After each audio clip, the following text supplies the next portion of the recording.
Good morning everyone, সবাইকে জানাই happy Saraswati পুজো। এখন বাজে 6টা। আমরা সকাল 5টা থেকে উঠে সব প্রিপারেশন করছি, মানে সব কিছুই মোটামুটি হয়ে গেছে। আর এখন আমি স্নান সেরে নিয়েছি, শুধু রান্নার পুজোটা বাকি, যেহেতু এবারে বসন্ত পঞ্চমী 10টাই ছেড়ে যাচ্ছে। তো সেই জন্যে তোমাদের মিনি ব্লগটা আজকে এখান থেকেই শুরু করলাম। তো চলো যাওয়া যাক রান্নাঘরে। তো সকাল সকাল উঠে স্নান সেরে সব জায়গায় আমি আলপনা দিয়েছি। সাদা স্পাটেক্সের ওপর দেখে এত বোঝা যাচ্ছে না, একটা বীণা এঁকেছি, ফুল এঁকেছি আর সরস্বতী লিখেছি। আর রান্নাঘরে এসে যেটা মেন কাজ সেটা হচ্ছে আদা জিরে আর মৌরি বাটা, যেটা কি আসল মশলা, সেটাই বাটতে বসে গেছি। আর দেখো এখানে 5 রকম ভাজা কাটা হয়ে গেছে, বাঁধাকপির তরকারির জন্য বাঁধাকপি আর আলু কাটা হয়ে গেছে, নারকোল আছে নাড়ুর জন্যে, আর টমেটো চাটনির জন্যে কাটা হয়েছে। আর এই দেখো আমাদের মশলা বেটে বুটে রেডি, সব রকম মশলা ঢেলে নেওয়া হয়েছে একবারে। আর এখন আমি রান্নাঘরে খিচুড়ির জন্য ডাল ভাজছি। তো দেখো এখানে আমি 5 রকম ভাজার জন্য আলু ভাজছি, আর পাশে মা পায়েসের জন্য চালটাকে রেডি করছে।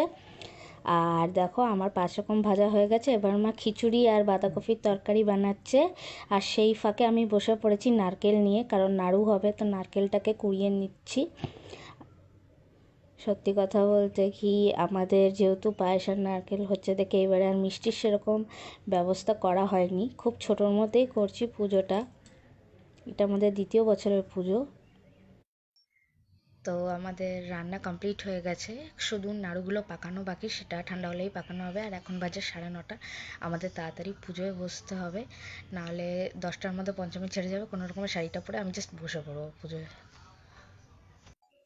তো দেখো এবার আমি আচমন করে নিচ্ছি আর শুদ্ধিকরণ করে নিচ্ছি, পুষ্পশুদ্ধি আসন শুদ্ধি যা যা করতে হয়, যেটুকু জানি সেইটুকুই করছি।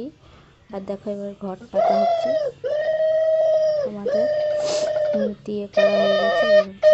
দিয়ে দেবো। ব্যাকগ্রাউন্ডে মা উলু আর শাক বাজাচ্ছিল, বাট ভয়েস ক্লিয়ারেন্সের জন্য হয়তো সেটা ঠিক মতন ওঠেনি। এবার আমি মাকে রজনীগন্ধার একটা মালা পরিয়ে। তো দেখো এবার আমরা দুজনেই অঞ্জলির জন্য বসে গেছি। সত্যি কথা বলতে কি, আমার মনে হচ্ছিল না যে আমরা হয়তো তিথির মধ্যে বসতে পারবো, কিন্তু ভগবানের এত অশেষ কৃপা যে ঠিক আমরা 9:30টায় বলেছি, তো 9:30 পৌনে 10টার মধ্যে আমরা পুজোয় বসতেও পেরেছি, এবং সব সরঞ্জাম করেই তারপরে পুজোতে বসেছি। আর পুজোটাও খুব সুন্দরভাবে হয়েছে। এখানে আমি আরতি করে নিচ্ছি। তো পুজো অলমোস্ট শেষ ধরে রাখো। আমরা অঞ্জলি দেওয়ার পর সরস্বতীর পাঁচালি পড়ার পর আমাদের পুজো অলমোস্ট শেষ, খালি ধুনোটা দেখাতে হবে। সব রকম ভোগ সব নিবেদন করে দেওয়া হয়েছে। আর এই দেখো ধুনোটা ধরানো হচ্ছে, মা ধরাচ্ছে।